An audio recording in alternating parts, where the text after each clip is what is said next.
Welcome back, Hey. Holmes Metro. In the morning. Hey, That was nice.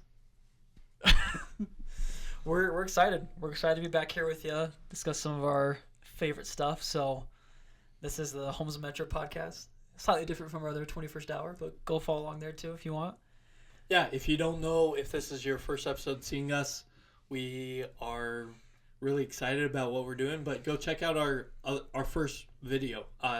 It's much longer than the stuff we'll be doing, but it gives a real good outline of everything that we are doing. So we'll drop the link right now. So take a peek at that. But we're For sure. a bunch of nerds who love to talk about some We're stuff. excited to talk about our TV shows, books, really anything that we're interested in. So, it right now it's May. And you know what that means? What happens in May? May the 4th be with you. It's Star Wars season. And we love Star Wars. We love Star Wars. We do. And so we're excited. And really, I think the most recent thing that happened is we actually didn't see this. We didn't do this together, sadly. But we did both watch Revenge of the Sith in theaters. Yeah, the re-release. That was epic. That was fun. What were your thoughts? Because we didn't see it together, so I didn't get to...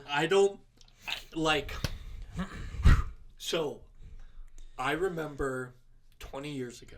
Did you see it in theaters as well? No. My parents did. Yeah.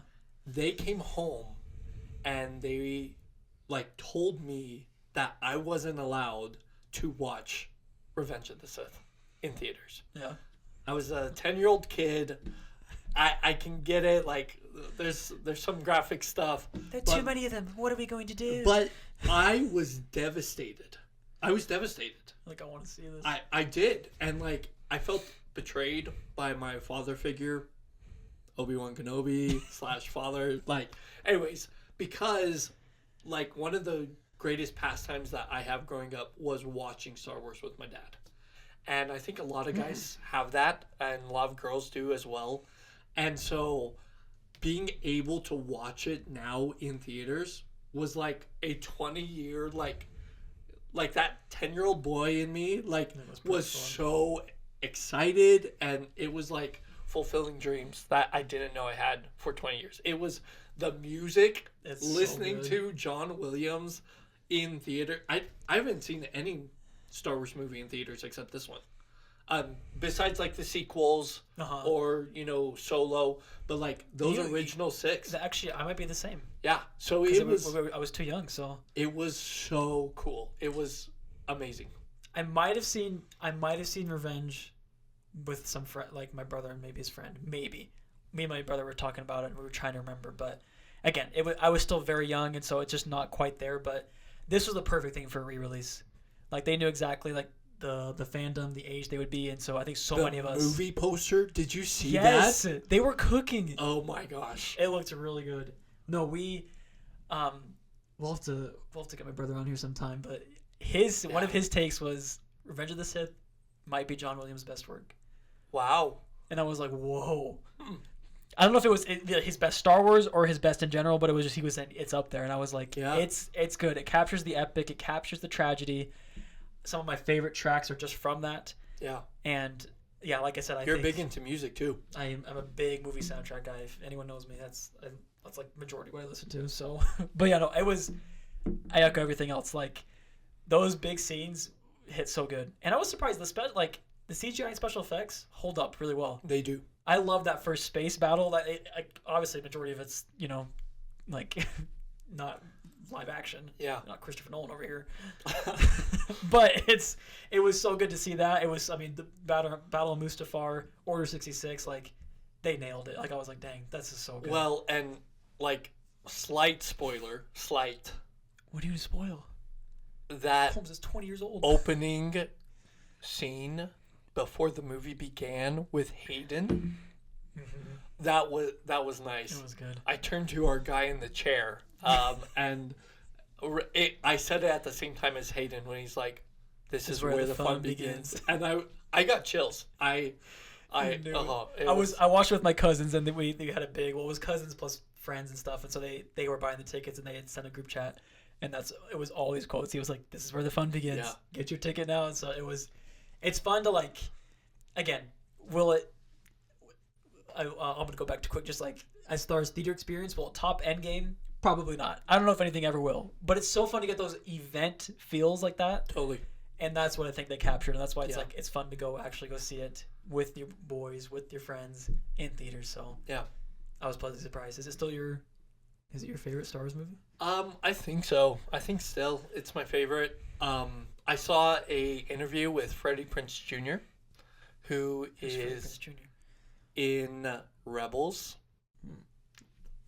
We'll get to that soon. We'll talk about that. My bad. Give it 5 minutes. But so very predominant. Like he worked closely with Dave, in building Rebels, and so we talked about how like our parents' generation, their favorite Star Wars is of the OG, original. And there's debate between that group, and then our generation. Everybody says Revenge, and some people will say Phantom, and then like my younger siblings, they enjoy like the sequels. I don't know why, but like my parents are like, you like the prequels, like that's true. That same idea. Each generation. And so what he said that was interesting is he was like, and this is a call out to you and I, is he said, you don't like the sequels because it didn't grow up with you, because Star Wars is for kids. And so you're just mad that it didn't grow up the way that you thought it should grow up with you. Mm-hmm. And I was like, okay, yeah, there might be some to that, but also we'll talk sequels. But anyways, with that point, like, I think it does resonate with me, because like that's kind of what I grew up with was Phantom, Attack of the Clones, and Revenge of the Sith. Those are the ones that I watched the most. I watched, obviously, the OGs a lot. That's the first ones I started. But, yeah, I think Revenge is still my favorite. Still up there. No, I definitely... Again, we'll have to... I'm going to get my rankings straight in a little bit after this to see what I actually think. But it's definitely up there. I mean, top 2, top 3 at worst. But I really like Revenge. I will say, for being my critical eye, is it still has some of that prequel clunk to it. There's some lines, there's some dialogue. I get it, but when the epic moments hit, they hit, and they do it really well. And I think some of the prior 2 films, I still like Phantom a lot, but the prior 2 with Phantom and Attack of the Clones, I think a lot of those problems are fixed in Revenge of the Sith, and I feel like it finally ties the story together. It delivers on the promise of, let's see, how Darth Vader became Darth Vader. Yeah, and when it does that really well.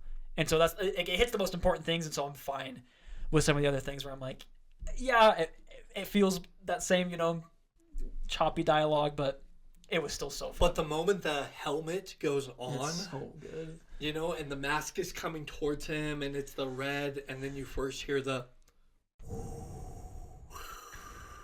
like so that they nailed that part. Chills, literal chills. Yeah, it was we love Star Wars here. And so we wanted to give you guys a little baseline of where each of us are at. Because obviously we're both fans, but I think there's definitely levels to this. Why do you say that? Huh? Mitch is a super fan. Yeah, I am a super fan. No, it's totally fine. I grew up watching Star Wars, and I think I still have watched a good amount of it, but I do think post-sequels tainted my view a little bit, and then there was just so much content coming out, and it was the same thing with MCU, and so I was kind of getting burnt out, and I was like, I can't keep up with all these shows. And so I feel like a few years ago I kind of just took a full step back, and I was like, Now I still had seen a few different things, and people were saying like a few shows got through. Yeah, what have you seen? So what? Yeah, I mean, best to say what I haven't seen is okay. Yeah, go for that. I didn't see Ahsoka. Most of Rebels I haven't seen. I've known like the important parts. I always told Mitch this, but I have not watched that through. And then Mando season 2 and 3. I think I might have started season 2. I don't know. Book of Boba Fett at the time. Acolyte, some of the other things that I haven't. There's some episodes of Clone Wars I had seen. But a few years ago, my cousins were kept begging me to be like, Clone Wars is a good show. Give it a chance. I finally did, and thank goodness I did, because that is a good show. That's a great show. It's a great show, and especially in the finale, I was like, oh wow, it was not overhyped. And so I watched that, and then I watched Andor, And I was like, because people kept saying it's good, it's good, it's good. I was like, I'll give it a chance. I was still a little bit skeptical because I was like, why do we care about Cassian Andor? Why are we making a show about this? Boy, was I wrong. Yeah. They cooked. And so I think the last couple years I've gotten a little bit more back into it. Like I watched Kenobi and stuff, and so that's kind of where I'm at. I feel like I'm like a half super fan, half not. Like I've delved deep enough. I've played enough video games, but I'm not that deep where I've seen every show. Or well, where are you at? What's your level? Well, Metro? before I get into that, Holmes, I'm shocked at how much he knows based upon how little he's seen. Like the amount of knowledge he has based upon what he's actually like watched. I'm true. props to you. Like I'll reference like an episode that he hasn't seen, and he'll be able to like tell me some stuff. So, like, I think you give yourself a little bit too little credit. That's fair. Because like I said, I know about like Obi-Wan versus Maul and Rebels, and I know other stuff, and so. But like I said, I haven't seen hardly any of Rebels. Actually, like watched it through, and like a good chunk of Clone Wars, there's still like 20-25% I hadn't watched. So Yeah. So I'm a super fan. nerd. Yep. I watch Clone Wars every year. You really do it. I really do. Well, I mean, I pick and choose at this point. Yeah, for sure. That might change based upon what we're trying now. Really? Stay tuned. Yeah, I don't know. It's goated. I agree. Anyways, so super fan. I've seen everything Star Wars has to offer that's known as canon, except for Star Wars Resistance and Andor 2. And I guess technically Skeleton Crew, but that's like And Skeleton Crew. that barely came out, so it's like Yeah, and there's a or reason for recently that. came out, but Yeah, that came out, earlier this year. So I watch things all the time. There was a time where, back when it was just the 6 movies, in between Christmas and New Year's, we would watch them in chronological order. So we would go Phantom, Attack, Revenge, and then New Hope, Empire, and then Return of the Jedi. And so we would finish New Year's Day with Return of the Jedi. Fun. Yeah, it was fun. But then then Solo came out, and Rogue One, and the sequels, and so like that niche of like 6 days. Yeah, it's hard to do. One film a day. Yeah, that was a family tradition. So my siblings aren't as big into it as I am. I just kind of like grabbed on and never let go. So He loves his Star Wars. I love Star Wars. I'm not here to hate, though. I'm not here to hate. So recently, we were, kind of get why we're kind of back into Star Wars. I mean, it is Star Wars season, but this last month we've been diving deeper, and we were asking ourselves the question of like, what is the best Star Wars watch order? There's a lot of different opinions on this. We got like timeline, we got just release order. There's like the machete order. I've heard people, it's like 4, 5, and then do 1, 2, 3, the prequels, and then finish with 6. Now we got other, there's other movies and TV shows now to flush out. And so, because one day I was like, and I was thinking about this, like I was wondering how am I going to show my kids? Yeah. Like, what's the best like? Yeah. What are your thoughts on that? So then what happened is I saw a little clip from Sam Witwer on his watch order. Really? And I was very pleased with this because it's a new take I haven't heard in. So Yeah. My boy Sam. We love Sam. Sam's great. So what did he have to say? But yeah, he so what he suggests, and he says to start with Clone Wars. He says you don't have to watch the whole thing, but you watch some of it, and he just goes to explain. He's like, get them familiar with the world, the universe, Jedi, Republic, all that, and he said especially get them familiar with Anakin Skywalker. And he says you start that with the kids, and it's good because it's made for kids. It's animation, like it has that. Well, it's made for kids, and then it gets. Then you're like, whoa, they really. Then the war crimes come out, and then it goes. We're all over the place. So, but he says start there to get them used to Anakin Skywalker, and then he says go episode 4, and then episode 5. So he's like start the original trilogy because then you get Ben Kenobi referencing, the Clone Wars. Oh, he was a very good friend, and like, we know Anakin. Yeah, they knew each other, and you're like, well, that's cool. So where is he now? And you're wondering, you're curious, and then that's what he's saying when you get to episode 5. The big reveal is even crazier because they've already known. They're like they know Anakin without the reveal, and then the reveal's there, huh?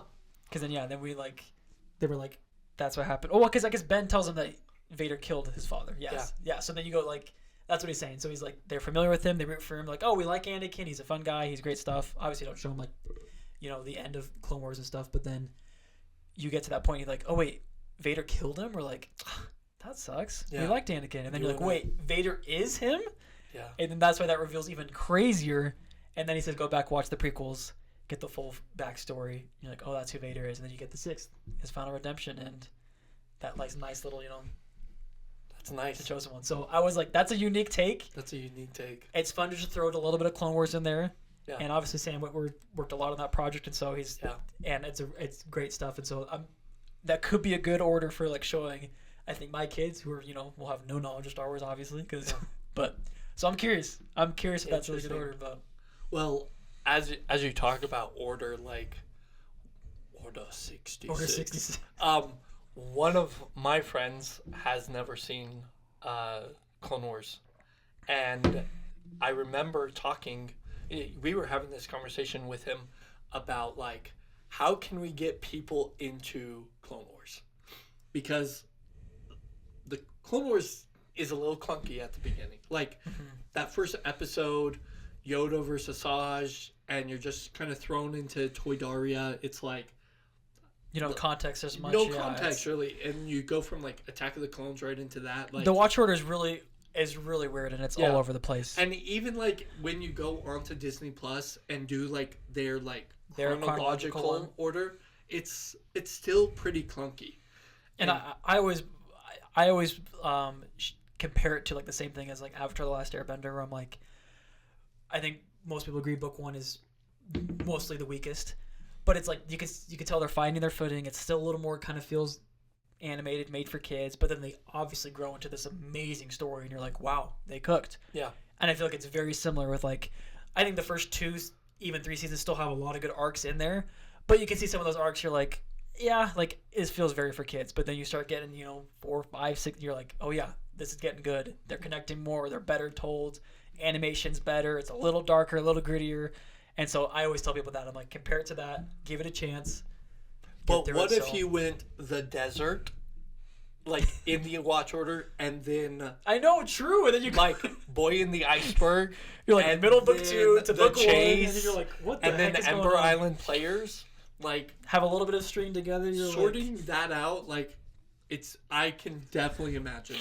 Yeah, and then the watch order is weird. So with that, like... So naturally, Mitch asked ChatGPT. I did not. He did not this time. And it's Chad. Sorry, Chad. My bad. We're not that close yet. But this friend of mine texted us in a group chat, and he's like, okay, I want to give Clone Wars a chance. He's ready to commit. He's ready to dive in, and so he's like, hey, can you give me a watch order? And so I was like, okay, I'm going to try and like give the best watch order that I can come up with. So naturally, Mitch just, took 2 minutes and just said, oh, Disney added some stuff, and that was it. Nope. This dude went hard. Yeah. So this is intense. I love it though. I started like trying to like piece it together, and then I went to YouTube, and I was like, I found a guy that actually created a watch order, and I watched that video like 5 times, trying to find any flaws that I could see. And it's spectacular. So we'll put the link to that video here as well. Yeah, big shout out, because because a lot of people have different watch orders, but this one was a little more unique. Very unique. And I think it is probably my favorite. Like it's good. So what he does is the entire season. He doesn't cut series. He doesn't cut out a single episode. He says if you want to, there's a few you probably can. Yeah. But the principles that he did was first off chronological. And what I loved was he was like, I did it in chronological order, and I made sure to like see where even to Ahsoka's like appearance changing, like as she's like maturing, and also like the technology, because he's like the technology changes from Attack of the Clones to Revenge of the Sith. And so seeing that like transition of like the spaceships transitioning in, you getting the Jedi fighters. Cool. So He first did just this giant chronological order, and then he grouped the ones that are together based upon arcs. So you get like a Toydaria arc, or you get a Ryloth arc, where like normally you'd like watch season 1 episode 1, and then you'd like you wouldn't see Toydaria till like season 2 episode 6 or something like that. I'm just spouting off numbers. Yeah. But he's like, let's bunch those together so that you get a complete story with it. It was huge for him. The integrity of the story, like, so paired with the chronological, but with the integrity of the story in mind, and as he calls it, which I like, is like super arcs. Yeah. And like it really builds like, so earlier on, like the Ryloth stuff, you have like those 3 episodes about Ryloth, but then before that you have like some of the political debates on like, is the Republic going to give aid to it? Like, Yeah. and it's like it just brings so much more context. But those things are in like season 3 and 2, and like the Ryloth, the main one is in season 1. Yeah. And so it just like you can see how that builds it. And like for General Grievous's intro, like he has those standalone stories, fits them in before like the Malevolence arc, which is one of the first ones you see. And so there's all these different things that help just like piece it together and make it flow so well. And then like all the bounty hunter ones are kind of together. You get a lot more Cad Bane rather than just like he's here, he's later in season 2, later in season 3. Like you get it all at once, and so it flows. Yeah. And that's what he's trying to capture. He wanted to capture like it was in Avatar: The Last Airbender, like start to finish. And so it's been a good. We've started, but we've been tackling this, and it has been really well. And so the next step that I was trying to like figure out, like, did I actually like get this correct? Naturally, Mitch couldn't stop there. He had to keep going. He couldn't help himself. Okay. Just the Clone Wars? No, more. So I may have also done the entire Star Wars canon. No, you didn't. Did you hear that right? I think what you heard was he did a lot of Star Wars. What he said was the entire Star Wars canon. Everything. Resistance? Yep, it's in there. All 401 pieces of it. It's so much. All the way from Acolyte, any Tales of the Jedi, Tales of the Empire. Yeah. Like, Andor, the new season, like, all the original trilogy and the movies, everything. Yep. It's all there. So, the start... Clone Wars, Bad Batch, like, Rebels. shout out, there was another YouTuber, Star Wars Lads, I think is his handle, that helped, like, craft all of this. Yeah, this wasn't fully original Mitch. No. But he did help to pull together. But. And so, that video will also put... We're giving a lot of content here, but, like... True. It Lots went, of shots like, episode this, then episode this, and then this. And it helped to, like, flesh some things out. I've made some changes of my own, specifically, like, within Clone Wars, of where I feel things fit better. But what I've loved, and has been so cool, is incorporating the tales with, like, Clone Wars and the prequels. Like, so you start off with Acolyte. For those that don't know, Acolyte's what starts it off. And so then you go from Acolyte into Tales of the Jedi Justice, which is where we first see Count Dooku with Qui-Gon. And that score You love that soundtrack. on there in that battle. Top 10, Metro says. I think it's top Metro 10 says. Star Wars scores. Anyways. It is good, but we'll do a ranking sometime later. But just getting, like, Tales incorporated in that, give a little bit more Dooku and Qui-Gon before you hop into Phantom Menace. It's been really cool. And so, you know, throughout Clone Wars, we'll stop and we'll get a Tales of the Empire, or we'll get another Tales of the Jedi. Like, we'll see the Ahsoka episode 1, you know, Tales of the Jedi episode 1, before we actually, like, meet Ahsoka. And so... and that's a big thing, too, especially with just, if you just were to say, watch Clone Wars and you go to Disney Plus, like, you start with the Clone Wars movie. Yeah. And we all know that's not the best, but this watch order helps, like, bring context to be like, where did Ahsoka come from? Where does she fit in? Like, and it's such a better introduction, in my opinion. I agree. Than it was just kind of throwing you right there, and you're like, well, what's going on? Anakin has a Padawan now. Like, you know, it's just... Yeah. So there's all those little things that I think are fixed and help with that viewing order. So then the next thing that we did with this watch order was we went to IMDb and we did found the rating for each episode and movie, and we highlighted all the ones that are 8s and above, and then especially highlighted all the ones that are 9.2s and above. Are you going to tell them the average? I am. Give it to them, yeah. So, I love... What do you think the average piece of Star Wars content is? Yeah, let us know down below what you think. Drop it. Because I'm curious. Here, we'll do a poll right now. We'll do a poll. What do you think is the average? Because I'm so curious. Because Star Wars is I feel like it's infamously. Am I saying that right? Well, like infamous for having highs the highs, lows the lows, everything in between. Yeah. Some people hate the prequels. Some people hate the sequels. Some people are tired of the TV show. Some people love everything that Star Wars has ever done. People have hot takes here and there. People say it fell off with Return of the Jedi. Like, we got The Acolyte, we got Andor. Yeah. It is all over the place. And so I'm curious what you people think, because I was surprised. Well, and the reason we wanted to, have the ratings is so that we could do our own objective, rating and see, okay, do I agree with this? Do I not? But the average for all of Star Wars is a 7.7 out of 10. It's pretty good. Pretty good. Considering there's 401 individual either movies, episodes of TV shows. So do you want to talk about the top and the bottom then? Oh goodness, yes. Or the top rated. Yeah. So the top and the bottom rated. The top rated, again, for Star Wars fans out there, you probably already know, or you have a good idea. You might be 1 or 2 off, but it is the finale of Clone Wars, the last episode, at a 9.9. Victory and Death. Victory and Death. There's a lot of people who rated that too on IMDb, so you Yeah. can tell it's good. And the bottom, probably by no surprise either, but it's Acolyte Season 1, Episode 3. Rip. We'll do our own little Acolyte review sometime. Yeah, but we'll save that right now. That was something. I don't think it's any surprise that people were disappointed with Acolyte. But it like you said, we got the high is a 9.9, the low is a 3.7, and the average is a 7.7, which is close to that 9.9. It's true. Which is, I think telling for me.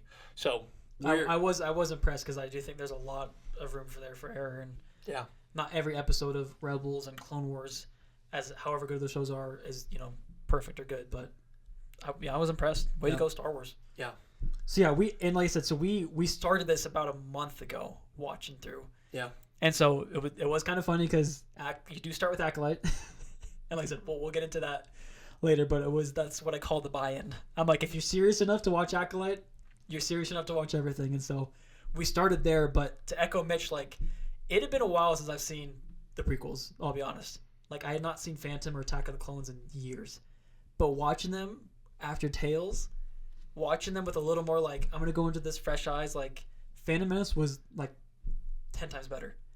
I loved Qui-Gon. It was so much fun. I was like, oh, this is cool to see the story, start seeing the development, see that he was trained by Dooku. You see the puzzle pieces coming together, and then Dooku's obviously a big part in Clone Wars, and it's so good to see that. And then in between Phantom and Attack, there's actually Tales of the Jedi, the Sith Lord.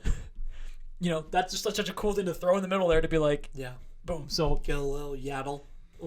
So it's been a lot of fun, and so Metro's a little bit further than me in the watch, but we're currently trudging our way through Clone Wars. Yeah. Not trudging. Clone Wars is great. Sorry, I should have said that. Well, and we're putting a pause on that right now. We are. Because we didn't want to wait to watch Andor Season 2. What are we supposed to do? The amount of hype I've been seeing for this, I liked Andor Season 1 a lot. But no, you loved it. Everyone loves it. That's true. I did. Everyone loves it. Well, I'm just saying, it had been a while, and so I was was Andor really as good as it'd been a couple years, and so, but I keep seeing these things, Instagram posts, YouTube, people talking about it, and I'm like, okay, we need to watch. I need to watch. So yeah. So we put a pause on that. We rewatched Andor Season 1 just to get a good, fresh view of that, and now we're about to dive into Andor Season 2. So I haven't seen any of it. You haven't seen any of it. Probably going to get started this week. No, we definitely should. I'm excited. Super excited about that. But it was fun to rewatch Andor Season 1, and I think it's a fun one way out. Okay, no, this last thing is I shared this with you earlier because I couldn't hold it, but I am so excited for. So the big thing about the Clone Wars is how much it enriches the prequels. We those who know love it, and it helps building Anakin Skywalker character. It helps the Fall of Jedi just feels so much more powerful. Order 66, we're all there. Yeah. But a new thing I'm excited for now is this kind of watch order, this like progression. Andor season 1, Andor season 2, leading directly into Rogue One, leading directly into New Hope, and then the original trilogy. Yeah. Just because like I feel like it gives like all that like rebellion, and you start like the little spark that Andor is, with him kind of getting involved and more like the Aldani, like you're gonna just start seeing the build of like there's more rebellious activities, more stuff until you eventually see like it come to its peak. Yeah. That they win. Yeah. Like I was like, that's a cool. Someone was sharing. It wasn't like someone was sharing that. I was like, oh, that's a good little like mini watch to do like those 2 seasons, especially because I've heard Andor season 2 ends trying to lead right into Rogue One, and obviously Rogue One literally leads right into A New Hope. So I don't know. I think I'm excited for that. Yeah, I really am. Well, don't forget about Rebels. You talk about Rebel build-up. I know. My bad. I know. I'm not a real fan. I get it. I will watch Rebels. Just add the yet. That's true. Because in the watch order, we will be getting there, but I gotta get through Bad Batch, the whole thing. So we're super excited about this. We're stoked. And we will share. Everything that Metro's talked about. We will share that with you guys. That watch order, everything, because there's a lot of good stuff there. It's a lot of great stuff. So we'll provide all that info for you as well. So as we conclude, this is the way. This is the way.